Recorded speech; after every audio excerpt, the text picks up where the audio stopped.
Arquivologia, Preservação, parte 3. Olá, olá, olá, meu aluno à prova, tudo bem com você? Vamos lá, preservação de documentos, um assunto muito importante para um arquivo e para a sua prova. E nessa aula nós vamos tratar sobre as recomendações para a produção e o armazenamento de documentos de arquivo elaborados pelo CONARC.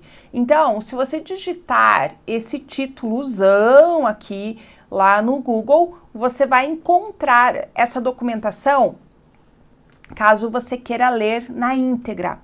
Mas eu trago aqui para você os principais pontos, né, os mais cobrados em prova. A recomendação que eu dou a você é para você ler, sim, se você puder, toda essa recomendação, todo esse documento, né, que fala sobre recomendações. Ele é um documento um pouco extenso, mas ele é de fácil leitura. Então, uma técnica de estudo para esse tipo de momento, de situação, é você ter uma folha, né, pode ser a última folha do caderno, ou você pega uma folha ali mesmo, uma folhinha A4, enfim, e você anota o que você tem que ler, revisar ali nos 10, 15, 7 dias antes da prova. Por quê? Porque se você estuda muito antes isso, você vai ter que ler constantemente para você memorizar. Como é algo assim de leitura fácil, se você dá uma olhada 7 dias antes da prova, você, na prova, tiver uma questão, as questões são bem tranquilas sobre esse assunto, você vai lembrar, ok? Bom, então, aqui, esse documento vai falar, claro, sobre como deve ser a produção e o armazenamento de documentos de um arquivo. Então, esse documento tem a seguinte estrutura. Ele vai tratar de como deve ser a produção e o acesso aos documentos, as áreas de armazenamento, as condições ambientais, como deve ser o acondicionamento, o manuseio e transporte e a segurança dos documentos. Então, vamos lá. Olha só, a produção e acesso. Nos processos de produção, tramitação, organização e acesso aos documentos, deve ser assegurado sua preservação durante o prazo de guarda. Então, muito lógico isso, né? O prazo de guarda é o tempo que o documento fica no arquivo corrente mais intermediário. E é o tempo que o documento está ali resolvendo assuntos administrativos ou guardado por precaução. Ele está sendo consultado com muita frequência ou com pouca frequência, mas ele tem esse valor primário, esse valor administrativo. E claro que ele tem que ser preservado, né? Porque não, ele não vai cumprir seus fins administrativos. Olha só, bem importante aqui. Todos esses pontinhos já caíram em prova. Os papéis das capas de processo devem ser alcalinos. Isso é segundo o CONARC, a gente tem autor que fala que pode ser neutro também, ok? Mas segundo o CONARC, a gente está aqui na documentação do CONARC, as recomendações do CONARC. As presilhas devem ser em plástico ou metal não oxidável, claro, para não ter deterioração por ferrugem, né? As práticas de grampear e colar devem ser evitadas. Gente, colocariam evitadas com letras garrafais, porque não se admite muito isso num arquivo, mas ok, evitadas. Os dossiês, processos e volumes devem ser arquivados em pastas suspensas, pasta aquela suspensa, assim, que tem 2 ganchinhos do lado, ou em caixas, de acordo com suas dimensões. Então, dossiê é um conjunto de documentos que versa sobre o mesmo assunto. Processos é um conjunto de documentos que foram juntados também, né, em decorrência de um processo ou administrativo ou judicial, que todo mundo sabe o que é um processo, né? E volume também são os textuais, são manuscritos, são impressos, são datilografados, né? São os textuais, então, que estão ali encadernados. Então, esses documentos devem ser arquivados em pastas suspensas ou caixas, sempre de acordo com as dimensões. Nada de colocar uma caixa menor do que o documento, que ele vai deteriorar, ele vai deformar, e também não pode colocar muito maior, que o documento vai ficar balançando dentro da caixa e também vai deformar. Então, cuidado aí. A informação, ela deve ser identificada, classificada e controlada, visando a fácil localização dos documentos e a devolução no local do depósito sem extravios.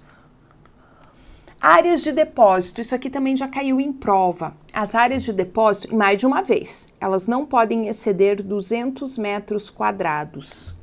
Esse é o limite máximo. Se necessário, os depósitos deverão ser compartimentados, ou seja, passou de 200 metros quadrados, tá muito grande isso aqui, divide, quanto precisar, mas no máximo 200 metros quadrados. Então, se necessário, os depósitos deverão ser compartimentados. Esses compartimentos, eles têm que ser independentes entre si, eles têm que estar separadinhos, olha só, por corredores, tá? Eles têm que ter portas corta-fogo, né, para evitar incêndio. Então, se ele tem porta corta-fogo, pegou fogo aqui, vai ser mais difícil que o fogo passe para os outros compartimentos e assim preserva os documentos que estão nos outros compartimentos, evitando assim uma perda total, né? Também sistemas independentes de energia elétrica, aeração e climatização. Nas áreas de depósito, os documentos devem ser armazenados separadamente de acordo com o suporte. Isso aqui também já caiu em prova todos esses pontinhos. E não são só 2, não. Você já vai ver que tem mais pontinhos. Olha só. Documentos textuais com manuscritos e impressos. O que isso aqui quer dizer, gente? Cada pontinho eu tenho que guardar separado, separadamente, armazenados separadamente de acordo com o suporte. Então, eu posso guardar junto textuais, manuscritos e impressos, mas eles têm que estar separados dos encadernados. E aí, esses têm que estar separados dos textuais de grande formato, que estão separados dos cartográficos, que são mapas e plantas, que estão separados dos iconográficos, lembra lá os iconográficos, desenhos, gravuras, cartazes, fotografia e iconográfico, mas aqui por que está separado? Porque fotografia, ele está em um papel emulsionado, que se fala, né? Aquele papel para fotografia. Meio micrográfico, da microfilmagem também. Por que são todos aqui separados? Olha só, documentos sonoros, cinematográfico, meio magnético e óptico, então aqui HD, CD, DVD... Filmes em base de nitrato e de acetato de celulose também são armazenados separadamente, né, de acordo com sua base e condição de preservação. Por que tudo separado? Eu não coloquei aqui porque isso cai pouco em prova, até hoje eu vi só uma questão. Mas você pode ver nas recomendações do CONARC, né, esse documento que a gente está estudando. Cada suporte especial, ele tem a sua umidade e sua temperatura, né, específica. Então, por isso que um é separado do outro, né? A temperatura lá de 15 a 22 graus e 45 a 60% de umidade é para o papel. Os documentos de arquivo especial, eles precisam de uma guarda especial. Lembram? Classificação dos arquivos quanto à natureza do documento? É isso. Condições ambientais, então as condições climáticas, né? A gente estudou os agentes exteriores que danificam o documento, a luminosidade, né? Os agentes físicos e ambientais, luminosidade, umidade, temperatura, então são as condições climáticas, né? As áreas de pesquisa e de trabalho devem receber tratamento diferenciado das áreas dos depósitos. Gente, isso aqui também já caiu em prova. Eu vou vendo aqui e vou lembrando das questões. Tá? E que deve ser também diferenciado entre si, considerando as necessidades de cada suporte, que era aquilo que eu estava falando agora em pouquinho para você.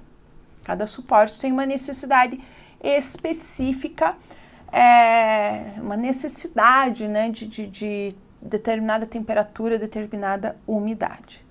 Os documentos devem ser acondicionados em mobiliário e invólucros apropriados que assegurem sua preservação. Às vezes precisa de um envelope, né? A escolha é feita observando sempre as características do suporte. A confecção e disposição do mobiliário deverão acatar normas existentes sobre qualidade e resistência e sobre a segurança do trabalho.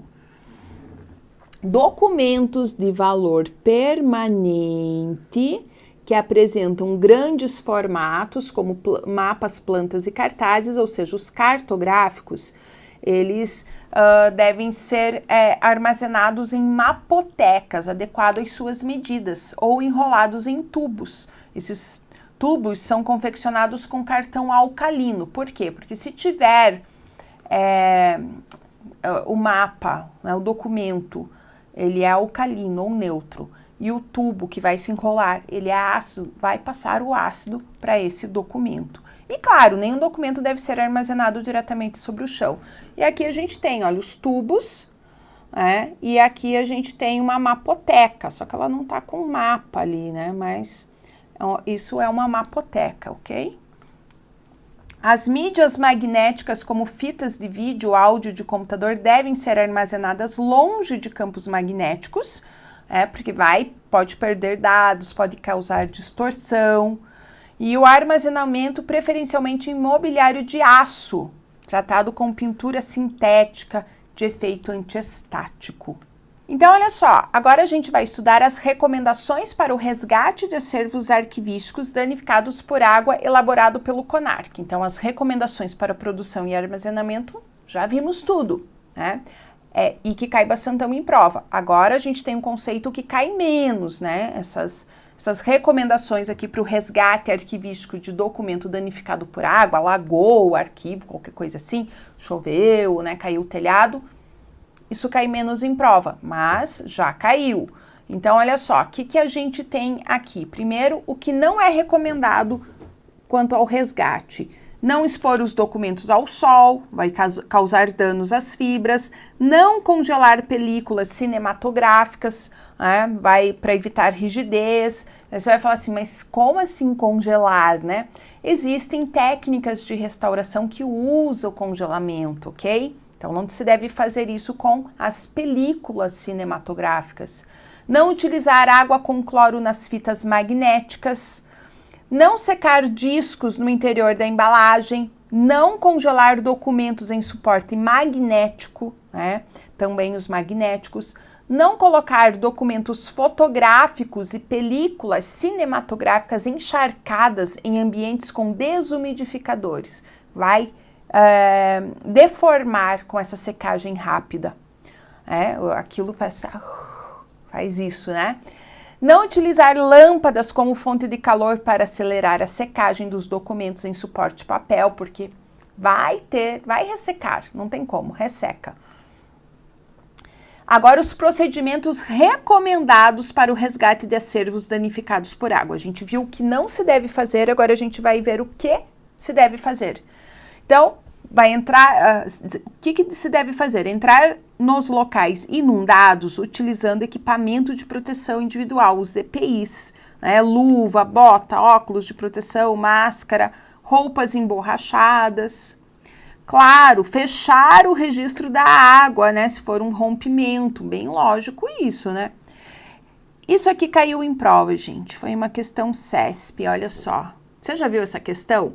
Recolher cuidadosamente com uma peneira de pedreiro grande, revestida com tecido de algodão ou algum tipo de tela de nylon, os documentos que estejam flutuando na inundação. Imagina só, a banca chega para você e fala assim, para resgatar um documento que inundou o arquivo lá, use uma peneira de pedreiro. Você vai falar, parece aquele emotion, né? E aí? Exato, isso mesmo. Abrir pequenos buracos nas paredes para a água sair, né? Drenar a água dos locais atingidos usando bombas elétricas. Tá? Remover a água residual com auxílio de balde, rodo, vassoura, enfim, né? São medidas aí que você pode realizar. Remover imediatamente o acervo dos espaços onde houver entrada de água e da chuva, viu que vai chover, tira o que pode de documento lá. Se não consegue, cobre tudo com uma lona plástica, certo? Então, para você tentar salvar aí a informação, os documentos. Reparar imediatamente todas as situações que causaram a entrada de água, porque senão vai entrar novamente, vai surgir novamente, né? Uma ocasião assim. Remover Olha só, aqui são os procedimentos com suporte papel, encadernados. Você vai remover cuidadosamente o excesso de água dos volumes encadernados, excetuando o papel couché. O que é papel couché? Papel couché é um papel assim, ele não é tão durinho, assim, espesso quanto um cartão de visita, mas é quase. Fica intermediário entre o papel sulfite e um cartão de visita. É brilhosinho, assim, papel couché. Então, vai remover cuidadosamente o excesso de água dos volumes encadernados, excetuando o papel couché, esse não. Coloca entre duas tábuas do mesmo tamanho e faz uma leve pressão, né? Quando se pressiona as tábuas, vai reduzir a deformação provocada pelo inchamento da encadernação, né? Que foi aí toda danificada pela água. Aí depois coloca o documento encadernado aberto em posição vertical, numa área arejada por 2 ou 3 horas. E vai virando esse encadernado, né, para cima e para baixo, até que consiga recuperar. Vai separar sempre que possível uma a uma as folhas que estão molhadas dos documentos, em papel do tipo couché ou semicolché, para evitar o emblocamento, aquilo que gruda tudo. Você já deve ter visto isso. O entrefolhamento desse tipo de papel deverá ser feito utilizando telas de nylon ou voal. Voal, não é voile, voal. É um tecidinho, tá? Bem levezinho, voal, que faz cortina até com ele. Material plástico ou papel encerado. Então, esse procedimento deve ser feito por um especialista, né, que ele sabe como trabalhar aí com essa conservação de papel. Colocar encadernados em locais providos de ventiladores para a renovação do ar, mas não pode estar o ventilador direto no documento, vai danificar mais ainda esse documento. Pode usar um aparelho desumidificador de ambiente, né, compatível com o volume do ambiente a ser tratado, para secar naturalmente, senão ele ressente muito o papel. Utilizar o congelamento, que vai ser descrito nos itens seguintes, né? Caso o volume documental seja muito grande, né? E a instituição não tem espaço físico para secagem, que foi falado anteriormente. Então, vai acondicionar, visando o congelamento, no máximo 5 encadernados em cada saco de polietileno, após a secagem descrita anteriormente. O ar do interior do saco deverá ser extraído ao máximo com aparelho aspirador de pó ou similar. Então, esse procedimento tem o objetivo de evitar a formação de cristais de gelo, né, que fica quando se congela ali, que pode romper as fibras do papel. Aí, congelar imediatamente os encadernados, né, do item anterior, em freezer vertical ou horizontal, tanto faz, com temperatura mínima de menos 20, né, 20 negativo. Com isso evita a deformação física e proliferação de micro-organismos. Manter o freezer funcionando 24 horas diárias sem interrupção para evitar o novo acidente com acervo, caso seja desligado indevidamente.